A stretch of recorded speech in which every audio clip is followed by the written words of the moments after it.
So we asked this question: if a team takes another quarterback over Johnny Manziel, how big of a mistake would that be, in your opinion, Skip? Stephen A. Smith, I must admit up front, I have not watched a single play that Derek Carr has played in his life at Fresno State. Right. As you know, I watched every play that Johnny Football played last year, including his bowl game against Duke for Texas A&M. I watched 9/10 of the plays that Johnny played as a redshirt freshman the year before, after I've discovered him early in the year against in his early home games against LSU and Missouri. Okay, I'm sorry, LSU, and it was the first game that I watched. Okay, I am still comfortable in making the statement that the Houston Texans will forever regret it if they do not take Johnny Football with the first overall pick. And maybe that influences what I said in the first topic about Jadeveon Clowney. Okay. I love Ron Jaworski. I have nothing but respect for he and his film-watching, film-study partners, Merrill Hodge, Greg Cosell. I think they are missing the boat here. I know that they love prototype pocket passers. They love the Andrew Lucks, prototype size, strength, some speed, some athletic ability. I think Johnny can be a very proficient pocket passer in the National Football League.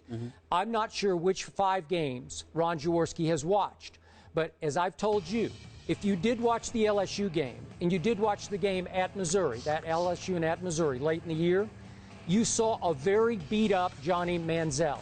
You saw a guy who had a thumb injury, he had a knee injury, he had a shoulder injury.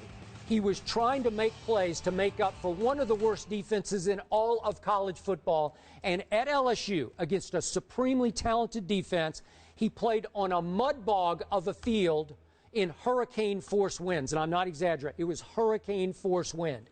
He was pathetic in that game. I will give you that.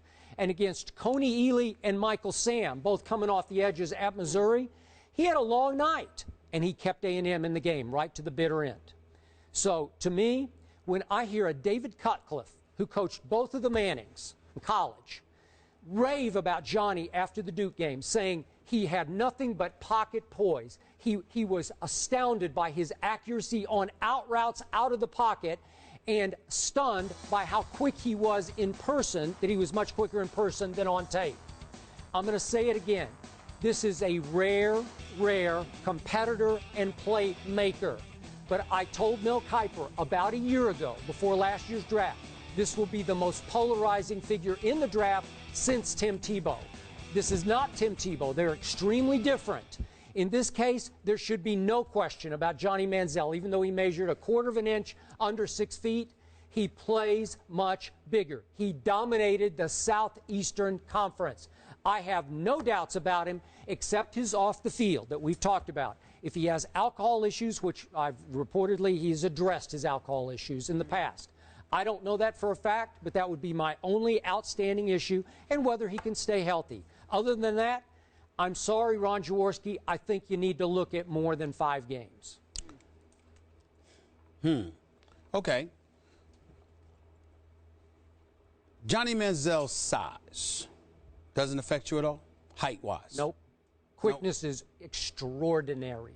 Okay. A la Russell Wilson. Okay. Even quicker than Russell Wilson. I haven't seen Carr either. Never seen him in my life. All I've got is his numbers in front of me. And I will tell you this. Hasn't missed a game in 3 years. Has improved every year. Completion percentage went from 62 to 67 to 69 this past year. Passing yards, 3,500 to 4,100 to 5,000. I give respect to those numbers. 3 different wide receivers accumulating over 1,000 yards, 1,000 receiving yards. We're talking about Fresno State. We're talking about Fresno State, and I understand that. So I understand where they're coming from. But for me, I agree with you, because what Johnny Manziel did, he did in the SEC. He came on the scene as a freshman, won the Heisman, okay?